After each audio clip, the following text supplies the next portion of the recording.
Bendiciones para todos. Hoy vamos a hablar acerca de un aspecto muy importante que nos quedó quizás todavía por ver en el video anterior, que es acerca del gran selector. Esto que yo denomino el gran selector, algunos dirán, ¿qué es el gran selector? Bueno, habíamos visto algunas imágenes, por ejemplo, habíamos visto la estructura doctrinal, aquí en este cuadro.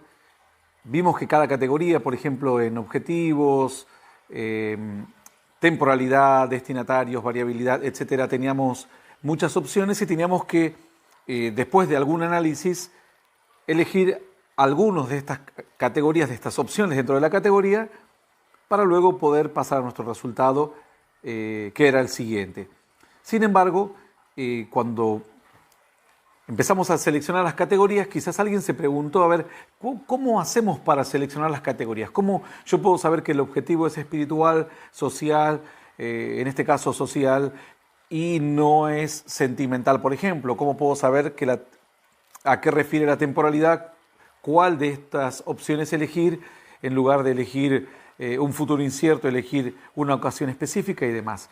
Entonces, vemos que tenemos por un lado la estructura, con todas las variables, las diferentes variables, el objetivo, temporalidad, etcétera, y las diferentes opciones que nosotros tenemos que elegir. Ahora, ¿cómo hacer para elegir? Porque eso es la pregunta. ¿Cómo hacer para elegir? Alguno dirá, bueno, uno tiene que tener una experiencia, un conocimiento. Claro que sí, es muy importante y determinante esto, pero también podemos tener algún mecanismo para elegir y hacerlo en cierta forma estructurada también.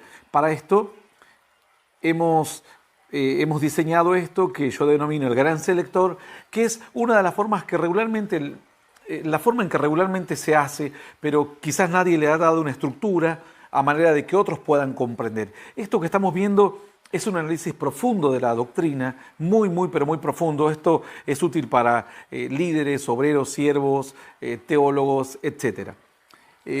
¿A qué denomino el gran selector? Bueno, el gran selector, vamos a empezar a ver qué es. Es un mecanismo y es un sistema a través del cual nosotros podemos empezar a tomar ciertos textos o versículos que nos puedan servir para luego entrar y comenzar a rellenar las diferentes opciones en la estructura doctrinal que hemos visto anteriormente, previo obviamente al resultado.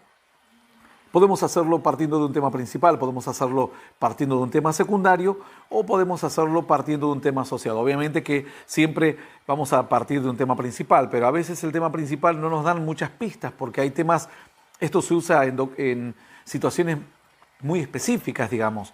No es que uno va a poner a analizarse la estructura doctrinal de la salvación, porque medianamente es una doctrina que no tiene ninguna discusión, hoy no admite grandes discusiones. La salvación, el perdón, etc. Pero sí hay ciertas doctrinas que son doctrinas muy complejas de entender, muy difíciles, y es importante tener una forma de pensamiento, una estructura, un mecanismo a través del cual uno pueda comenzar a analizar y cometer los menos errores posibles. Entonces, analizaremos, obviamente, primeramente el tema principal. Al no tener mucha información del tema principal, podemos ir con un tema secundario que esté muy relacionado al tema principal, y al no estar muy presente, podemos ir a un tema asociado. Bueno, ¿qué vamos a analizar? Analizamos, obviamente, nuestra base siempre es la escritura, analizamos versículos o textos. No solamente versículos, también historias, porque muchas veces la palabra amor no está en un texto, pero sí la historia habla acerca del amor, aunque específicamente no esté la palabra amor. Por eso pongo versículos o textos. Entonces, ¿cuáles son algunos de estos mecanismos que siempre se usan? La fuerza bruta textual, es decir, uno toma una concordancia, uno toma un diccionario, uno toma algún software en el cual tengamos gran cantidad de versiones de la Biblia y demás, y pone a buscar una palabra textual, es decir, si yo estoy analizando paciencia, pongo la palabra paciencia. La palabra paciencia entonces me va a devolver una cantidad innumerable de textos donde figura exactamente la palabra paciencia. Para eso tengo que ir a un filtro contradictorio, es decir, tengo que ver si esa palabra paciencia está dentro del contexto en el que yo la quiero estudiar, tengo que ver si esa palabra tiene algún otro versículo contrario del cual me impida, porque la palabra paciencia se está hablando, por ejemplo, de la paciencia del malvado, pongamos un ejemplo. Entonces yo estoy analizando de la paciencia del sabio. Entonces tengo otros versículos contrarios y que no me sirven y hace que en este filtro contradictorio no pase. Lo mismo vamos a analizar para historias en un sentido, doctrinas sólidas que se contraponen a esta fuerza bruta inicial textual.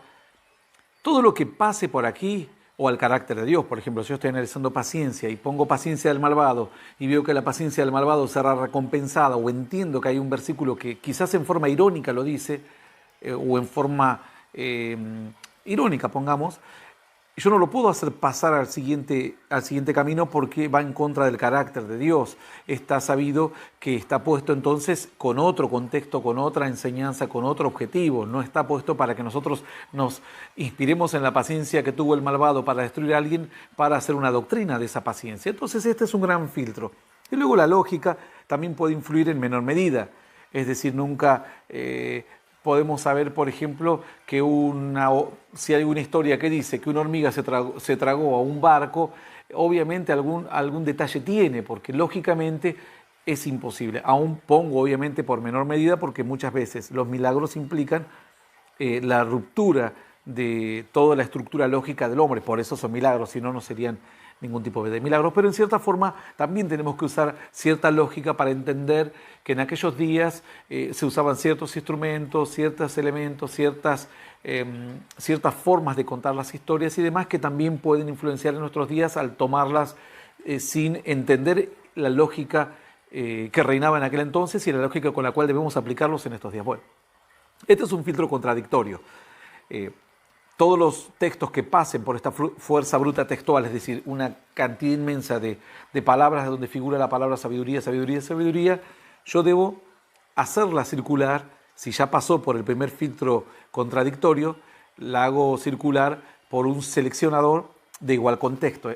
Es decir, tengo que ver si el seleccionador de contexto, la palabra sabiduría está puesta dentro del contexto que yo la quiero enseñar.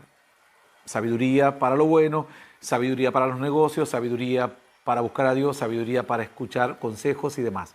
Según qué doctrina esté analizando, tengo que ver cuáles son de todas las palabras, por ejemplo, sabiduría, que he seleccionado miles o cientos, las que pertenecen al seleccionador de igual contexto. Entonces, estoy analizando fuerza bruta textual, voy y aquí en el punto A pongo todos los que tengan que ver con la fuerza bruta de igual contexto. En el B, por ejemplo, el seleccionador B dice que sean similar contexto, que tal vez no explican exactamente lo que yo quiero explicar, pero sí es un contexto muy parecido. Entonces los describo aquí en el punto B y los enumero a todos los textos que yo creo conveniente. También tenemos el C, el seleccionador C, que es de distinto contexto. También, si estoy analizando la fuerza bruta primera, que es textual, pongo en el C todos los textos o los versículos que yo interpreto que sean de distinto contexto. Entonces, así seguiremos con la fuerza bruta de sinónimos, porque quizás la palabra sabiduría no está, pero sí la palabra inteligencia, sí la palabra sabio o alguna palabra derivada está, o algún sinónimo, mejor dicho. Entonces, hago lo mismo con los sinónimos que yo entienda, paso por el filtro contradictorio, voy al seleccionador de igual contexto, al de similar o al de distinto contexto y aquí vuelvo a repetir lo mismo. No estoy trabajando con la palabra textual que era antes, ahora estoy con los sinónimos y pongo, si es en igual contexto, anoto todos los textos, saco versículos, si es en similar contexto, anoto en el B, y si es de distinto contexto, en el C. Así hacemos con todas las categorías, fuerza bruta de palabras cercanas, porque muchas veces no existe, hay palabras que existen una sola vez en la escritura, o dos o tres, que uno se sorprende en la escritura que sean palabras que han sido puestas 4 o 5 veces, nada más, muy poquitas, pero sí tengo palabras cercanas, quizás no tengo sinónimos, pero sí palabras cercanas. Si estoy hablando del perdón, puedo buscar la palabra restauración, por ejemplo, que es una palabra cercana al perdón. El perdón implica cierta restauración o reconocer errores, que quizás no está la palabra perdón, pero reconocer errores es muy similar porque tiene que ver directamente, está ligado a reconocer errores con el perdón. El que encubre el pecado no prospera, el que lo confiesa alcanzará misericordia. Entonces, Hago lo mismo con la categoría subsiguiente, que es la fuerza bruta de historias contextuales, porque tal vez, como decíamos antes, no está la palabra específica. Ese es el error de muchos principiantes. Buscan la palabra en la fuerza bruta textual y de ahí arman una doctrina. O en algunos casos se preocupan un poco más y buscan un sinónimo o alguna palabra cercana. Pero hay muchas veces que no está ni la palabra textual, ni el sinónimo, ni la palabra cercana, pero sí una historia que nos hable del perdón. Por ejemplo, la parábola del hijo pródigo nos habla del perdón, nos habla del amor, nos habla de la restauración, nos habla de los celos, del hermano mayor que estaba celoso, nos habla del no uso de todas las bendiciones que tenemos a nuestro alcance, porque el hermano mayor, el padre le dijo: hijo, todo lo que yo tengo es tuyo, y nunca, si querías, lo podías usar, no lo has usado. Entonces, son historias que tienen el mismo contexto y que aplican, aunque no figuren las mismas palabras o un sinónimo de ellas. También hay historias que son cercanas, que no son historias exactamente que cuentan lo mismo, pero historias más o menos cercanas que me sirven a mí para armar la doctrina. Puede ser fuerza bruta de símbolos. Yo busco la palabra espada y busco la palabra de símbolos cercanos, arma de guerra, cuchillos o lanzas también, y de ahí, obviamente, ahora estamos analizando un texto. Luego voy a poner un ejemplo para que pueda ser más didáctico todavía. Pero cuando hablamos de símbolos también vamos a vivir lo mismo, o sea, ver lo mismo. Símbolos similares o símbolos cercanos. También luego otra de las formas de analizar, que esto ya lo hacen personas que conocen doctrina o siervos, que directamente buscan palabras o textos específicos recordados, específicos que tienen que ver, pero recordados. No usan la fuerza bruta porque conocen bastante de la Escritura y están bastante seguros de todo el conocimiento, han leído 2 o 3 veces la Biblia. También tenemos palabras o textos relacionados, es decir, pero siempre recordados. Tenemos historias específicas que aplican perfectamente a lo que queremos analizar la doctrina, o historias relacionadas. Esto lo usan mucho las personas que ya tienen bastante experiencia. Todo esto es recordado, pero siempre es importante, para incluso los que usen todo esto recordado, no descartar la fuerza bruta, porque puede aparecer algún texto, alguna historia que nosotros no recordábamos y que quizás puede darle más riqueza a la doctrina o bien derribar la doctrina en todo caso. Todas estas opciones las pasamos por los diferentes seleccionadores. ¿Para qué? Para saber cuáles de estas historias, textos, símbolos y demás pertenecen igual al contexto, cuáles son las que pertenecen a un contexto similar, cuáles son las que pertenecen a un distinto contexto. Entonces, según la categoría analizada, al lado tenemos el seleccionador A, B y C, igual contexto, similar contexto, distinto contexto. Una vez que tenemos todo esto, pasamos entonces al valorador de claridad. Es decir, nosotros vamos a ir valorando cada uno de esos textos, si es más confuso, poco confuso o muy claro el texto, porque muchas veces nuestra doctrina luego tiene que ser confrontada con otros creyentes o incluso con personas de otras doctrinas o de otras religiones. ¿Por qué no? Entonces siempre tenemos que priorizar el uso de los textos más claros, porque si usamos uno confuso vamos a terminar enredándonos y dándole lugar a aquel que malinterpreta, a que crea que tiene la razón. Entonces tenemos el valorador también de importancia.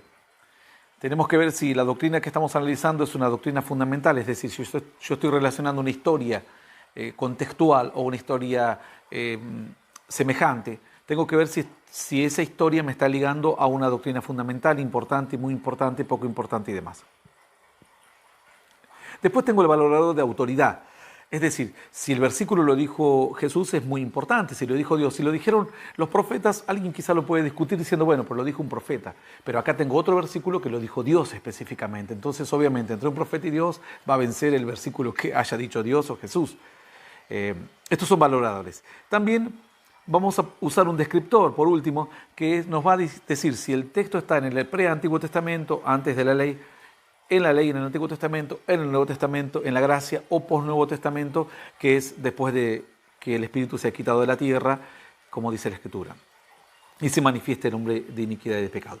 Este es un mero descriptor. A veces es muy útil porque hay personas, por ejemplo, en el caso del diezmo, que dicen el diezmo es para el Antiguo Testamento. Entonces, yo mis textos puedo ponerle un descriptor al lado para saber si ese texto va a ser rebatido rápidamente diciendo, no, eso pertenece al Antiguo Testamento, a la ley, y no sirve para hoy. Puedo ponerle un descriptor. Entonces, ya tengo, vamos a recapitular un poquito. a volver un poquito atrás.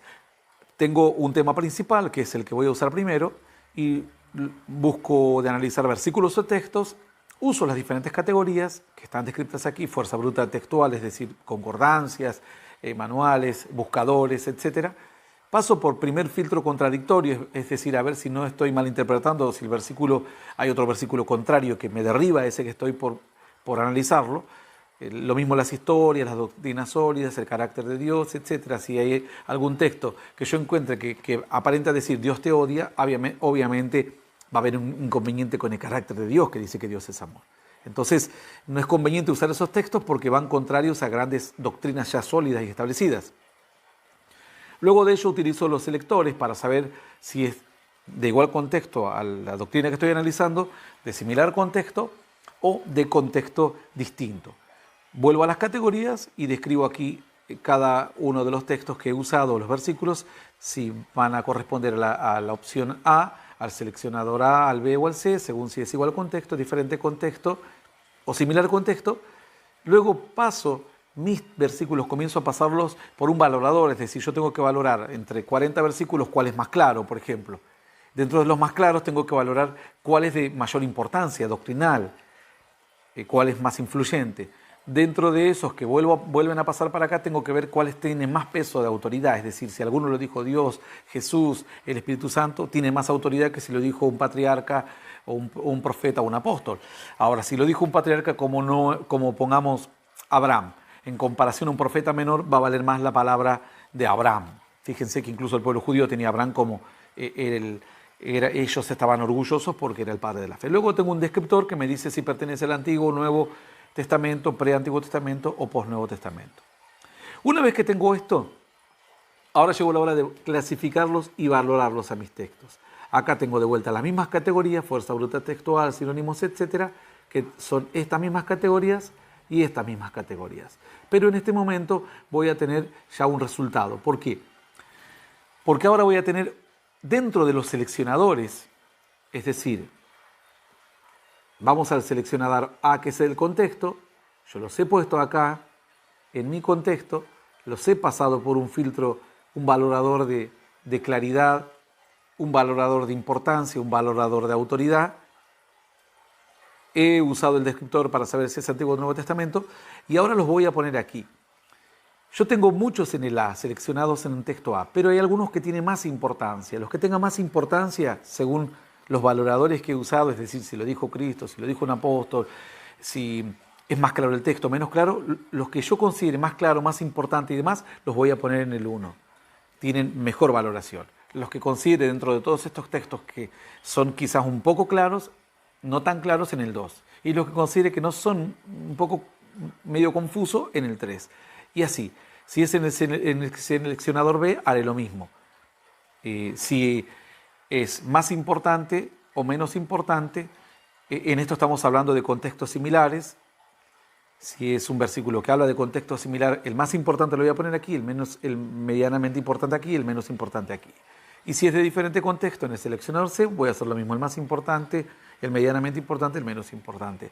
Así, en todas las opciones que yo haya logrado llenar aquí o analizar cuando comencé a trabajar con mis textos en el tema principal. Puedo realizar lo mismo en el tema secundario si el tema principal medianamente no tengo mucha información para terminar de desgranar la doctrina. Bueno, pasemos ahora a un ejemplo concreto como para ver cómo operaría esto. El ejemplo, vuelvo a reiterar, no es un ejemplo totalmente exhaustivo porque sería muy largo y sería muy extenso para enseñarlo. La idea es que tengan un pantallazo, un panorama, algún ejemplo y que en base a esto podamos aprender a trabajar las escrituras. Bueno, pasemos a un ejemplo. En este caso seguimos usando el gran selector, que es la herramienta que hemos utilizado para luego trabajar y seleccionar las diferentes opciones en la estructura doctrinal. En este caso tenemos el tema principal, yo he trabajado el tema principal, he visto algunos versículos o textos y hemos trabajado con la fuerza bruta textual en un principio, además porque el diezmo es un tema muy sensible y si uno utiliza algún sinónimo, simplemente un sinónimo, quizás la gente no comprende, le quedan dudas y demás. Lo he pasado por el filtro contradictorio, contra diferentes versículos, historias y demás, y luego he usado los diferentes seleccionadores, los que tengan igual contexto, similar contexto o distinto contexto.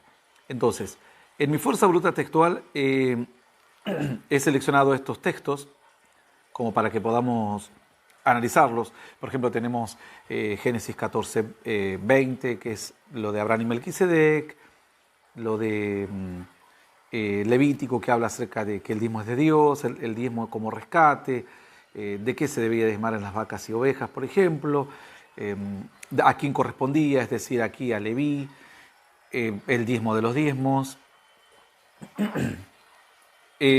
También Números habla acerca de hacer una ofrenda de esos diezmos y demás. Bueno, escoger un lugar, en donde el lugar que Dios iba a escoger para realizar el diezmo, de guardar el diezmo, compartir, etc.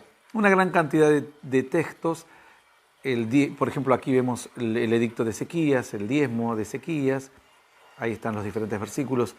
En Nehemías, el compromiso que asume el pueblo en Nehemías, en todos estos textos figura específicamente, textualmente, la palabra diezmo. En Nehemías también habla del diezmo con gozo, de que se trajeron abundantes diezmos también. En Nehemías 13, 12 también se habla de que todos traen. En Amós 4, 4 dice que se habla del diezmo como de mostrarse. En Malaquías de robar a Dios. En 3:10 se habla de traer los diezmos.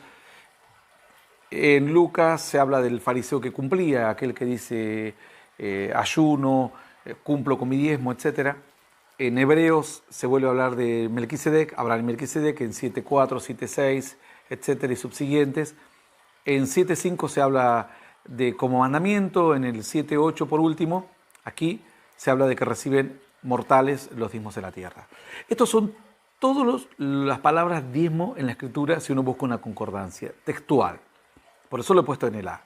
Luego tenemos, en el mismo contexto, digamos, es la palabra fuerza bruta textual usando el seleccionador A, que es en igual contexto, es decir, hablando específicamente del diezmo en el mismo contexto.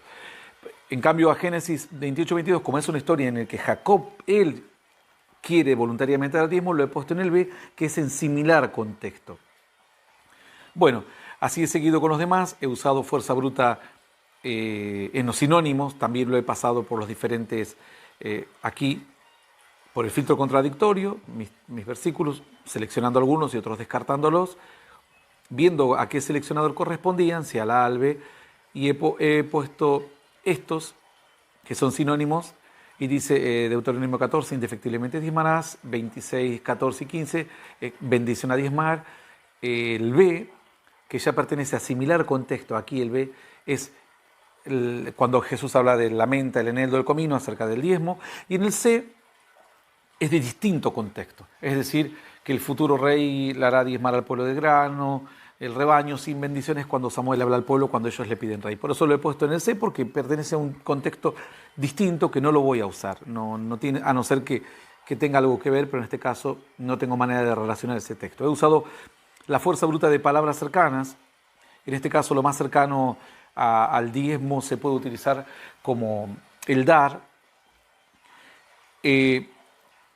Buscando el seleccionador A, es decir, de igual contexto no he encontrado de similar contexto.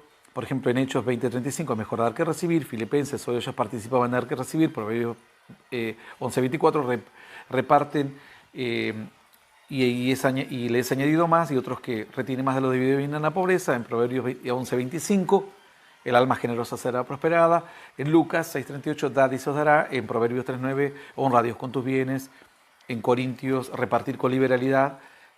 Habla acerca de participar del gozo de hacerlo de esta manera. Y en Proverbios 21:26 él dice que el justo no retiene su mano, es decir, que el hombre que ha entendido y participa de la bendición de Dios no es un hombre avaro. He pasado a la fuerza bruta también en historias contextuales, es decir, que tengan un contexto similar, estén dentro del contexto, y en contexto exactamente igual no he encontrado específicamente, obviamente, pero en Bernabé sí, porque es un similar, porque es un contexto de dar en cuanto a la bendición que va a venir y en cuanto al servicio a la obra, que es muy similar a lo que es el diezmo dar para cumplir con un mandato, para bendecir a la obra y para recibir bendición también. Y todos los bienes en común de la iglesia primitiva y las mujeres nobles que servían a Jesús en sus bienes. Esas historias contextuales he puesto, y las historias cercanas, textuales, sí, en igual contexto no había, pero en similar contexto sí: el joven que trae los panes y los peces, Cornelio y también la ofrenda de Abel. Bueno, hasta aquí eso fue lo que yo he puesto. Se puede seguir poniendo más, se puede seguir trabajando más. Este gran selector que yo he denominado gran selector, podemos seguir trabajándolo más, pero hasta aquí he trabajado con estas opciones. Luego he pasado por el valorador de claridad. Entonces, para ver cuál de estos es más claro, confuso y muy claro: el valorador de importancia doctrinal, el de autoridad, quién lo dijo, etcétera, y el descriptor. Posteriormente a eso he vuelto a mis categorías y he comenzado a plasmar aquí todo lo mismo, la fuerza bruta textual aquí, todo lo mismo que yo tengo. Comencé con mi análisis aquí en este lugar, pasando por el filtro contradictorio o por ver si no tengo contradicción en la escritura, seleccionando a ver cuál está dentro del contexto, similar contexto, diferente contexto. Lo he bajado a la categoría que estoy analizando y he puesto todos los textos que yo consideraba que eran convenientes poner. Realicé lo mismo con la otra categoría, sinónimos, la fuerza bruta en sinónimos, palabras cercanas, etc. Eso lo he pasado por los diferentes filtros de claridad y de importancia para ver cuál es más importante y cuál es menos importante. Entonces allí otorgo un valor. Yo, después de haberlos analizado a todos y haberlos pasado por los filtros, llegué a la conclusión de que el más importante es de Abraham y Melquisedec. ¿Por qué? Porque no pertenece al Antiguo Testamento, sino al pre-Antiguo Testamento, es decir, está fuera de la ley. Los de la ley prácticamente no los he seleccionado como importantes, los he dejado en número 3, porque es muy fácil que alguien diga eso pertenece a la ley y trate de descartarlo definitivamente. Y he usado el texto número 2, en segundo grado de importancia, Malaquías 3:10. Pero ¿por qué es importante Malaquías 3:10? Es muy importante, porque si bien dice traer los diezmos al alfolí, en el 3:10 dice: verás si no abro la ventana de los cielos y derramo bendición hasta que sobreabunde. ¿Qué quiere decir esto? Que no solo el diezmo era un mandamiento para cumplir, sino que era un mandato para que lo cumplan y que les iba a repercutir en gran bendición. Había otros mandatos que se debían cumplir: no usar telas mezcladas, no caminar tantos kilómetros el día de reposo, etc. Pero ninguno implicaba una bendición tan grande. Aquí es automático: das y la ventana de los cielos se abre. Entonces, eso es concordante con los sinónimos que yo he encontrado en lo que es bendición en diezmar y demás. Ahora vamos a seguir vamos a ver en los próximos. Pero, por ejemplo, aquí, en la fuerza bruta textual, yo he usado el seleccionador A, que es el textual, digamos, donde aparece la palabra textual. He puesto la historia de Abraham y el de Malaquías. Esos son los dos textos más importantes a mi criterio. El primero, porque habla que está fuera de la ley también, se hacía, y lo hizo Abraham, el que es referente y del cual nosotros debemos imitar. Y luego Malaquías lo menciona, pero Malaquías no lo dice como traigan y cumplan porque los voy a castigar. Malaquías dice: ustedes están pobres porque no hicieron lo que debían hacer, pero traigan los diezmos y las ventanas de los cielos se abrirán. Es decir, hablando de el comienzo de una doctrina importantísima que luego se explaya gran parte en el Nuevo Testamento, que es dar y recibir. También ya se mencionó anteriormente en el Antiguo Testamento, pero Malaquías lo habla mucho más claro que en otros casos, como lo habla Proverbios y demás, que ahora lo vamos a ver. Entonces, luego en el seleccionador 2, de similar contexto, he puesto la historia de Jacob en el primer lugar de importancia, a mi parecer, porque Jacob mismo, él entiende que si él hace una promesa y es bendecido, el diezmo va a dar. Es la inversión. En el otro es: doy el diezmo y tengo bendición. Y aquí Jacob dice: yo no tengo nada para dar, voy de viaje, no tengo bienes, pero si ando bien, si me bendices, voy a diezmar. Entonces, estos son los que yo he puesto en importancia. Estos son los textos que usaré como criterio para comenzar a pintar de verde las diferentes categorías en mi estructura doctrinal que he visto antes. Entonces, En el de la fuerza bruta de sinónimos, solamente me he quedado y he elegido como el más importante, es el de Deuteronomio 26, 14 y 15, que habla de la bendición tras diezmar. O sea, tras diezmar va a venir bendición. Dice, eso es un sinónimo. En el segundo he puesto el de Cristo porque me parece importante saber que Dios lo menciona, Jesús lo menciona, pero no lo descalifica en lo más mínimo, sino lo toma como algo normal. Esto en palabras que son sinónimos, directamente sinónimos. Luego en palabras cercanas, es decir, todas las palabras que significan dar, no hemos usado, obviamente, no hemos encontrado una en el mismo contexto del diezmo, pero sí en el contexto de dar, y me he quedado con Hechos 20:35 que dice que más bienaventurado es dar que recibir, Proverbios que dice que hay quienes dan y les he añadido más, Proverbios 11:25, el alma generosa será prosperada, Proverbios 3:9, honra a Dios con tus bienes, que son todos concordantes con el de bendición al diezmar, el de Malaquías, y obviamente el de Abraham, porque Abraham fue un hombre próspero y él mismo diezmó. Y otra de las historias que hemos visto, no teníamos una historia aquí en la fuerza bruta de historias contextuales, historias que estén dentro del mismo contexto, no he encontrado una de igual contexto, pero sí de similar contexto. Bernabé, por ejemplo, porque en el ministerio él vende su heredad, la trae para el ministerio, la recibe los discípulos y él se dedica a servir a Dios. Lo mismo las mujeres, en las iglesias que tenían todas las cosas en común, y vendían incluso sus propiedades. Es similar contexto porque es algo que se da y se da mucho más que el 10, pero para servicio y para mantenimiento de la obra y expansión de la palabra. También,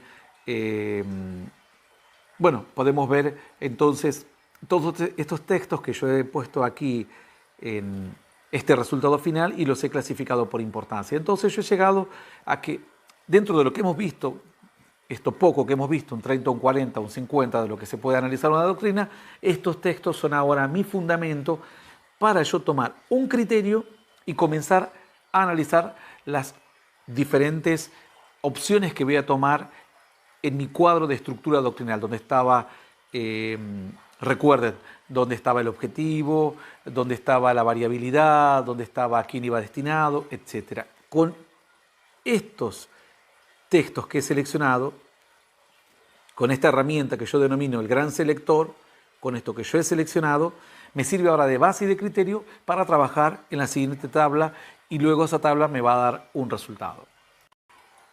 Recordemos entonces que nuestro gran selector nos va a ser una herramienta indispensable a la hora de trabajar con las diferentes categorías, es decir, estas categorías. Nosotros sabíamos que estábamos analizando un pensamiento de Dios en un tema específico, tratamos de conocer la estructura doctrinal y sabemos que tenemos todas estas categorías y debemos saber con qué criterio elegir una y no elegir la otra, elegir otra y no elegir esta, para saber la temporalidad, destinatarios, etcétera, todas las categorías, pero tenemos que tener un criterio. Entonces, el criterio lo vamos a usar no por un criterio mental o un parecer personal. Vamos a usar entonces este gran selector, que es la herramienta que nos permite analizar un tema específico o secundario, pasarlos por diferentes categorías, en este caso un texto, la palabra textual específicamente, un sinónimo, una palabra cercana, etc. Vamos a descargar toda esa información en